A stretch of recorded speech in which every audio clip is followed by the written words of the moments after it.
से नई वीडियो में आप सभी का बहुत बहुत स्वागत है। आज हम बात करेंगे कि आप सभी नॉन क्रीमिलियर सर्टिफिकेट यानी नॉन क्रीमिलियर प्रमाण पत्र ऑनलाइन कैसे बना सकते हैं घर। बेसिकली हम इस वीडियो में बात करेंगे जो लोग बिहार के उम्मीदवार हैं और वे लोग नॉन क्रीमिलियर सर्टिफिकेट बनवाना चाहते हैं, ऑनलाइन आवेदन करना चाहते हैं, जो भी प्रोसेस है उसे समझना चाहते हैं ताकि आप सभी का जो एप्लीकेशन है वो कहीं पर भी जाकर के रिजेक्ट ना हो। तो आप सभी इस वीडियो में बने रहिएगा। तो फर्स्ट ऑफ ऑल वीडियो के नीचे डिस्क्रिप्शन बॉक्स में दिए गए लिंक से आप serviceonline.br.gov.in के अधिकारिक वेबसाइट को ओपन कर लेंगे या फिर गूगल में आकर के भी सर्च करेंगे तो ये वेबसाइट आपको मिल जाएगा। अब यहाँ पे आने के बाद में काफी सारे आपको यहाँ पे ऑप्शन दिखाई देंगे। नॉन क्रिमिनल सर्टिफिकेट जिनकी आय 9 लाख रुपए से कम होती है उनका ही नॉन क्रिमिनल सर्टिफिकेट बनाया जाता है, अदरवाइज जिनका 9 लाख से ऊपर इनकम होती है उनका नहीं बनता। राइट, यहाँ पे ऑनलाइन आवेदन दे का विकल्प आपको मिलेगा। लोक सेवाओं का अधिकार की सेवाएं सामान्य प्रशासन विभाग पर आप सिंपली क्लिक कीजिएगा तो यहाँ पे काफी सारे ऑप्शन मिलेंगे जहां से आवासीय जाति आय भी बना सकते हैं। लेकिन हम बात करेंगे नॉन क्रिमिनल प्रमाण पत्र बनाने के लिए। तो नॉन क्रिमिनल प्रमाण पत्र बेसिकली 2 जगहों से बनता है। पहला बिहार सरकार के द्वारा यानी कि एक स्टेट गवर्नमेंट के द्वारा और दूसरा सेंट्रल गवर्नमेंट के द्वारा यानी केंद्र सरकार के द्वारा। तो हम लोगों ने अभी जो है यहाँ पर बिहार गवर्नमेंट का वेबसाइट ओपन कर रखा है तो बिहार सरकार के प्रयोजनार्थ लिखा हुआ है, वहीं नीचे आपको केंद्र सरकार के प्रयोजनार्थ भी लिखा हुआ है। तो सबसे पहले हम लोग नॉन क्रिमिनल प्रमाण पत्र जो बिहार सरकार के द्वारा जो बनता है उससे हम लोग बना लेते हैं एंड फिर एक नई वीडियो में हम लोग सीखेंगे कि केंद्र सरकार के द्वारा नॉन क्रिमिनल प्रमाण पत्र कैसे बनाया जा सकता है। तो चलिए फिलहाल हम लोग बनाते हैं नॉन क्रिमिनल प्रमाण पत्र बिहार सरकार यानी स्टेट गवर्नमेंट के द्वारा। इस पर आपको सिंपली क्लिक कर देना है। अब यहाँ पे आपको काफी सारे ऑप्शन यहाँ पे मिलेंगे, अंचल स्तर पर, अनुमंडल स्तर पर और जिला स्तर पर। तो आपको यहाँ पर सिलेक्ट करना है कि आप कौन से स्तर पर बनाना चाहते हैं क्योंकि हर विभाग अलग अलग होती है। अंचल स्तर पर यदि आप बनाएंगे तो आपका जो प्रखंड है यानी उसके हिसाब से आपका बनाया जाएगा ब्लॉक के हिसाब से।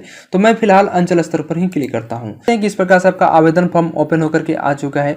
अब यहाँ पे जैसे ही आप आएंगे तो यहाँ पे सबसे पहले यस नो में जवाब आपको देना होगा। क्या चीज जवाब देना होगा तो लिखा है कि आपके पास में पहले से निर्गत प्रमाण पत्र है तो आपको यस या नो में जवाब देना है। यदि आपने पहले भी इस नॉन क्रिमिनल प्रमाण पत्र को बनाया था तो आप यस करेंगे, अन्यथा नो कीजिएगा। उसके बाद अपना जेंडर सेलेक्ट कर लीजिएगा, मेल या फीमेल। और अभिवादन में आप श्री है, मतलब जो आपका अभिवादन है उसे आप सिलेक्ट कर लीजिएगा। फॉर एग्जाम्पल मैंने पुरुष को सिलेक्ट किया तो श्री आ रहा है। वहीं यदि मैं यहाँ पर महिला के लिए बनाऊँ तो श्रीमती और सुश्री का यहाँ पर ऑप्शन आ जाएगा, सुश्री। उसके बाद मैं पुरुष के लिए बना रहा हूं तो मैंने पुरुष पर क्लिक किया एंड अपना एप्लीकेंट नेम इस बॉक्स में आपको फिल करना होगा जिस प्रकार से मैं डाल रहा हूं। और देख रहे हैं कि यहाँ पे जैसे मैंने नाम लिखा, स्पेस बटन क्लिक किया तो यहाँ पे बगल में आवेदक का नाम यहाँ पे हिंदी में ट्रांसलेट कर दिया है। उसके बाद आपको यहाँ पे अपनी जन्म तिथि बतानी है। आप इस कैलेंडर के हिसाब से अपनी जन्म तिथि यहाँ पे सिलेक्ट कर लीजिएगा कि आपका। इसके बाद आपको अपनी आधार संख्या डालनी है। आधार संख्या आप यदि यहाँ पे डालते हैं तो आपको OTP प्राप्त करनी होगी। फॉर एग्जाम्पल यदि आपके आधार कार्ड में मोबाइल नंबर रजिस्टर्ड नहीं है तो आप यहाँ पर इसे ब्लैंक छोड़िएगा। अदरवाइज यदि आपके आधार कार्ड में मोबाइल नंबर रजिस्टर्ड है तो आप इस बॉक्स में अपनी आधार नंबर फिल कर दीजिएगा। उसके नीचे आपको अपने स्टेट का नाम सेलेक्ट करना है एंड इसके नीचे आपको जिला अपना सेलेक्ट करना है कि आपका जिला आखिर है कौन सा। चलिए मैं यहाँ पे अपना जिला सेलेक्ट कर लेता हूँ एंड जिला को सिलेक्ट करने के बाद में आपसे अनुमंडल पूछता है तो अपना अनुमंडल यहाँ पर सिलेक्ट कर लीजिए। प्रखंड सह अंचल आपसे पूछता है तो अपना प्रखंड सह अंचल इस बॉक्स में अपने गांव मोहल्ला का नाम इस बॉक्स में फिल कर दीजिएगा यानी अपने गांव का नाम। उसके अंदर अपनी वार्ड संख्या डालिएगा। वार्ड संख्या मैंडेटरी नहीं है लेकिन फिर भी यदि आपको मालूम है तो आप यहाँ पे फिल कीजिए। यदि आपको मालूम नहीं है तो आप इसे ब्लैंक छोड़ सकते हैं। उसके बाद यहाँ पर पुलिस थाना आपको यहाँ पर फिल करना होगा कि आपका आखिर पुलिस थाना है कहाँ पर। ठीक है, एंड यहाँ पे आपको डाकघर यानी अपनी पोस्ट ऑफिस का नेम दर्ज करना है। उसके नीचे होल्डिंग नंबर और सर्किल नंबर का 2 विकल्प आपको मिल होगा। तो काफी सारे ऐसे कैंडिडेट हैं जो इन दोनों चीजों को देख करके, होल्डिंग नंबर और सर्किल नंबर को देख करके परेशान हो जाते हैं कि आखिर होल्डिंग नंबर और सर्किल नंबर क्या होता है। तो यदि आप यहाँ पे किसी सिटी से बिलोंग करते हैं यानी कि कई बड़े सिटी जो होता है वहां से यदि आप बिलोंग करते हैं तो आपको होल्डिंग नंबर पता होगा क्योंकि जो लोग शहर में रहते हैं उनका जो है यहाँ पे जो गांव के नाम से उनको नहीं पहचाना जाता बल्कि उनका जो एक हाउस नंबर होता है उसे ही होल्डिंग नंबर कहा जाता है। या फिर आप चाहो तो होल्डिंग नंबर ब्लैंक छोड़ सकते हैं क्योंकि स्टार नहीं लगा हुआ है। आप सबसे ऊपर देखिएगा तो यहाँ पे स्टार लगा हुआ है तो इस चीज को डालना आपको जरूरी पड़ जाता है। लेकिन यदि आप शहरी क्षेत्र से हैं और आपका होल्डिंग नंबर पता है तो होल्डिंग नंबर और सर्किल नंबर फिल कर दीजिए एंड उसके नीचे आपको अपनी लोकल सेलेक्ट करना है यानी स्थानीय निकाय का प्रकार सेलेक्ट करना है। यदि आप गांव से हैं तो आप ग्राम पंचायत पर सिलेक्ट कीजिएगा। वहीं नगर निगम यानी म्युनिसिपल कॉर्पोरेशन चाहते हैं तो नगर निगम पर चेक मार्क कीजिएगा। नगर परिषद चाहते हैं तो इस पर, नगर पंचायत चाहते हैं तो इस पर, ग्राम पंचायत को मैंने सेलेक्ट किया है। अपने एरिया का पिन कोड इस बॉक्स में फिल करना है। ग्राम पंचायत आपका कौन सा है उसे आप यहाँ पे फिल कर लीजिएगा।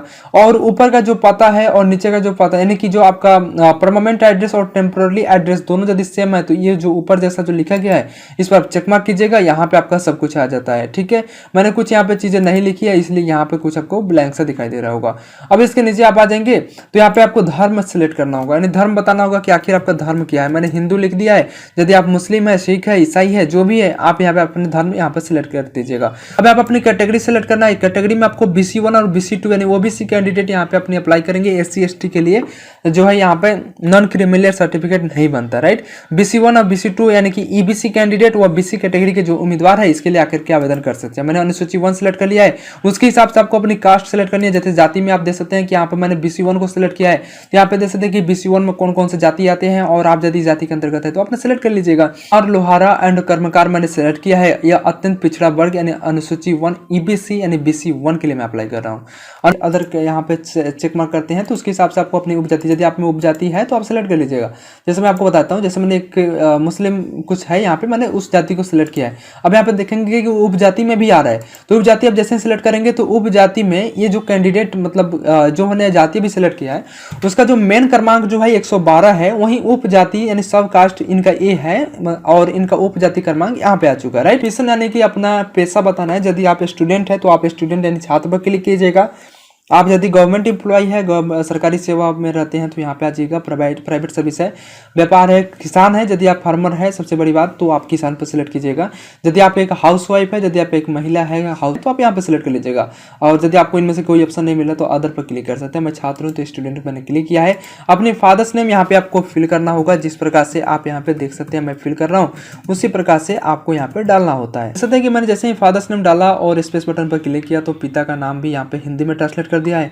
यदि आप एक महिला के लिए आवेदन कर रहे हैं तो उनके हस्बैंड का, यदि एक महिला के लिए आवेदन कर रहे हैं और वो विवाहित है तो आप उनके हस्बैंड का नाम दर्ज कर सकते हैं। और यदि किसी अविवाहित कैंडिडेट के लिए अप्लाई कर रहे हैं, यानी कि कोई अविवाहित लड़की का आप फॉर्म अप्लाई कर रहे हैं तो उनकी यहाँ पे इस चीज़ को ब्लैंक छोड़िएगा। अपनी यहाँ पे जो कैंडिडेट है उसका मदर्स नेम फिल करनी है। इंग्लिश में आप जैसे लिखेंगे तो यहाँ पे ऑलरेडी आपका हिंदी में आ जाएगा। आवेदक का मोबाइल संख्या आपको यहाँ पे इस बॉक्स में फिल करनी है। इसी मोबाइल नंबर पर आपको सर्टिफिकेट डिलीवर किया जाएगा। आवेदक का मोबाइल संख्या डालना है, आवेदक का ईमेल डालना है। यदि आप यहाँ पे अपनी ईमेल आईडी डालते हो तो आपका सर्टिफिकेट अटैच करके आपको ईमेल पर भी भेज दिया जाएगा। जैसे यहाँ पे मेन चीज आता है 12 नंबर सेक्शन में आप देखेंगे अभिभावक पिता या पति की स्थिति, राइट। तो यहाँ पे आपको अपने अभिभावक की स्थिति डालना है। यदि आपके घर में जो आपके पिता है यानी पिता पर ही बनाना है। यदि आप महिला के लिए आवेदन कर रहे हैं, उनका शादी हो चुका है तो पति के जो इनकम है उससे यहाँ पे दर्ज करना है। और यदि उस महिला का शादी नहीं हुआ है तो उनका पिता का जो इनकम है उसे दर्ज करना है। यदि आप मेल कैंडिडेट के लिए बना रहे हैं तो उनके पिता का क्या इनकम है उसे बताना है। तो यहाँ पे आप देखेंगे यदि आप सरकारी सेवा से हैं तभी आप इस बॉक्स में फिलअप कीजिएगा, अदरवाइज आप सिंपली नीचे आ जाइएगा यदि आप सरकारी सेवा से नहीं है। अब यहाँ पे आप देखेंगे कि जिस तरह से आप इनकम सर्टिफिकेट यानी आय प्रमाण पत्र के लिए आवेदन करते हैं तो आपसे पूछा जाता है कि नौकरी से आय कितनी है, व्यवसाय से, पेंशन से या फिर कृषि से कितनी आय है, अन्य स्रोत से कितनी आय है, वो सभी पूछा जाता है। तो बिल्कुल आपको यहाँ पे आय वाली सेक्शन में आ जाना है। झ नंबर में आप देख सकते हैं यहाँ पे आय नंबर पर मैंने हाईलाइट कर दिया है। तो नौकरी से आय में आपको डालना है। यदि आपको नौकरी से आय मिलता है तो आप डालिएगा, अदरवाइज आप 0 लेकर के आगे बढ़ जाइएगा। उसके अंदर से पूछ रहा है व्यवसाय से आय, व्यवसाय से आपका कितना इनकम बन जा रहा है, उस व्यवसाय से आय अपना यहाँ पे फिल कर दीजिएगा। मैंने यहाँ पे उसके अंदर आपको पेंशन से यदि आपको इनकम आपके अदरवाइज पेंशन से नहीं मिलता है तो आप 0 पर क्लिक कर दीजिएगा। उसका कृषि से आपको कितना इनकम जनरेट हो जाता है उस चीज़ को आपको बताना होगा। जैसे मैंने यहाँ पे बता दिया है, यहाँ पे 50,000 बन दिया। अब यहाँ पे देखेंगे कि आपका वार्षिक आय कितना बना दिया है तो 1 लाख का। आपने व्यवसाय से 50,000 मैंने डाला है, कृषि से 50,000, तो उसी प्रकार से बना करके ला दिया है 1 लाख का। ठीक है। अब यहाँ पे पूछ रहा है कि यदि आप टैक्स का भुगतान करते हैं तो यस कीजिए, अदरवाइज यदि आप टैक्स का भुगतान नहीं करते हैं तो नो पर क्लिक। यहाँ पे आपसे पूछ रहा है कि क्या संपत्ति कर के अंतर्गत है, अगर हाँ तो पूर्ण विवरण दीजिए, अगर नहीं है तो छोड़ दीजिए। यानी कि यदि आपका जो संपत्ति है यदि वह टैक्स के अंतर्गत आता है, संपत्ति क्या मतलब यहाँ पे जो आप क्षेत्रफल एकड़ डिसमिल जो बता रहा है असिंचित, यानी कि आप यदि जमीन का यहाँ पर कुछ डिटेल्स देते हैं तो उसके हिसाब से यहाँ पे इस चीज़ को देना पड़ेगा। उसके नीचे आपको कुछ अन्य बातें हैं जिन्हें आपको ब्लैंक छोड़ते हुए इग्नोर करते हुए आगे की तरफ बढ़ना है। अटैचमेंट सेक्शन में आप आ जाएंगे, वीडियो थोड़ी सी लंबा हो रही है तो आपको मैनेज कर लीजिएगा।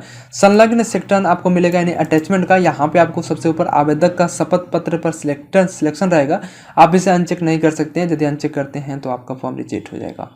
उसके नीचे आपको आवास प्रमाण पत्र यहाँ पे अपलोड करना है, जिसे निवास प्रमाण पत्र बोला जाता है। जाति भी आपको अपलोड करना होगा, आय भी अपलोड करना होगा। यदि आपने अपनी जमीन का कुछ यहाँ पे डिटेल्स फिल किया है तो उसके हिसाब से सिंचित जमीन का प्रतिशत आपको बताना होगा बिहार सरकार के संलग्न कानून के अंतर्गत, ठीक है। तो जब आप यहाँ पे नॉन क्रिमिलियर प्रमाण पत्र बना रहे हैं तो आपको आवास, जाति, आय प्रमाण पत्र देना होगा। आवेदक का शपथ पत्र भी यहाँ पे आपको अपलोड करना होगा, ठीक है। आवेदक का शपथ पत्र होता क्या है, तो आवेदक का शपथ पत्र वही होगा। चलिए मैं आपको इस चीज को जो है आगे जब मैं इस जो डॉक्यूमेंट है उसे जब मैं अपलोड करूंगा तो वहां पे मैं आपको बता दूंगा कि यह शपथ पत्र होता क्या है, ठीक है। इतना करने के बाद में थोड़ा सा नीचे आ जाइएगा, घोषणा आपको मिल जाएगा सेल्फ डिक्लेरेशन में, आपको एग्री पर टिक आउट रहेगा, ठीक है। उसके नीचे एडिशनल डिटेल्स में आपका ऑफिस जो है वो सिलेक्टेड रहेगा। ये जो वर्ड वेरिफिकेशन कोड आपको दिखाई दे रहा है इस बॉक्स में फिल कर दीजिएगा एंड इसके अंदर आपको सिंपल सा प्रोसीड करना है। अब आपने जैसे ही प्रोसीड पर क्लिक किया होगा इसके बाद में आपको सिंपली ओके करना है एंड ओके करने के बाद में आपसे कुछ ओटीपी की जानकारी ली जाएगी। जैसे मैंने यहाँ पे आधार नंबर फिल किया था तो जो हमारे आधार नंबर में जो ऑलरेडी यहाँ पे मोबाइल नंबर रजिस्टर्ड था और मैं यहाँ पे अपनी ओटीपी दर्ज कर देता हूँ। ओटीपी दर्ज कर लेने के बाद आपको सिंपली वैलिडेट पर क्लिक करना है। वैलिडेट यदि जैसे ही आप कर लेते हैं तो आधार वेरीफाइड हो जाता है, ठीक है। एंड आपको सिंपली आगे बढ़ जाना है और यहाँ पे आने के बाद में आप सिंपली अटैच एनेक्जर का जो विकल्प दिखा रहा है यहाँ पे क्लिक करेंगे। उसके पहले जो आपको ये वाला जो यहाँ पे ऑप्शन जो दिखाई दे रहा है यानी कि जो आपका प्रीव्यू फॉर्म आया है, आप एक बार इसे सही तरीके से देख लीजिएगा, मिलान कर लीजिएगा। यदि आपको इनमें किसी प्रकार की गलती दिखाई देती है तो आप इनमें अभी सुधार कर सकते हैं, राइट। जैसे कि आपको यदि लगता है कि इनमें कोई भी गलती हमने किया है उसे सुधार करना चाहिए तो आप यहाँ पे एडिट वाले बटन जो दिखाई दे रहा है आप इस पर क्लिक करके उसमें सुधार कर सकते हैं। अदरवाइज आपको यदि किसी प्रकार की गलती नहीं दिखाई दे रही है तो आप सिंपली अटैच एनेक्जर का जो विकल्प दिखाई दे रहा है यहाँ पे क्लिक करिएगा। आपने अटैच एनेक्जर पर क्लिक किया है तो आपको यहाँ पे कुछ डॉक्यूमेंट्स अपलोड करने होंगे। डॉक्यूमेंट्स की क्या रिक्वायरमेंट है वो भी मैं आपको बता देता हूँ। उसके पहले मैंने आपको बोला था कि जैसे हम शपथ प्रमाण पत्र के बारे में जब चर्चा कर रहे थे तो मैंने आपको बोला था कि जब हम डॉक्यूमेंट अपलोड करने चलेंगे तो वहाँ पे आपको इसके बारे में बता देंगे। तो आवेदक का जो शपथ पत्र जो होता है ना गाइस, तो यहाँ पे काफ़ी सारे बेसिकली जो लोग हैं 99% जो लोग हैं वह यहाँ पे आधार कार्ड को अपलोड कर देते हैं। जैसे मैंने आवेदक का शपथ पत्र मैंने सेलेक्ट किया है, चूज फाइल पर क्लिक करके वो लोग क्या करते हैं कि यहाँ पे आकर के अपने जो आधार कार्ड है उसे अपलोड कर देते हैं। लेकिन यहाँ पे जो मेन बात यह है कि आप जाकर के एफिडेविट बनवाइए, एफिडेविट को ही यहाँ पे अपलोड करना है। जैसे आपको यदि ज़रूरत है तो आप एफिडेविट बनाइए और यदि आपके पास में एफिडेविट नहीं बना पा रहे हैं आप तो आप यहाँ पे उसके बाद में यहाँ पे अपनी आधार कार्ड को अपलोड कर सकते हैं। जब आप यहाँ पे आधार कार्ड अपने अपलोड करिएगा तो उसके बाद में आप जाकर के अपने आरटीपीएस काउंटर पर यानी कि अपने ब्लॉक में जाइएगा तो वहाँ पे आरटीपीएस काउंटर मिलेगा, वहाँ पे इसकी एक प्रति निकाल लीजिएगा यानी कि इसकी एक प्रिंट आउट निकाल लीजिएगा। आगे मैं आपको बताऊंगा जब आप सबमिट कीजिएगा ना फाइनल तो वहाँ पे आपको फाइनल रिसिप्ट मिलती है, उसकी प्रिंट आउट निकाल करके साथ में जो आप यहाँ पे डॉक्यूमेंट अपलोड कर रहे हैं उन सभी को अटैच करके आप जाकर के आरटीपीएस काउंटर पर सबमिट कर दीजिएगा और उनसे कुछ रिक्वेस्ट कीजिएगा। उसके बाद में वो लोग हो सके तो बना देंगे। तो मैं भी यहाँ पर जो है आधार कार्ड ही अपलोड करने वाला हूँ क्योंकि हमारे पास में भी शपथ पत्र अभी फिलहाल नहीं है। एंड इसके बाद आपको रेसिडेंस सर्टिफिकेट अपलोड करने के लिए बोला जा रहा है, निवास प्रमाण पत्र आप यहाँ पे सिलेक्ट कर लीजिएगा।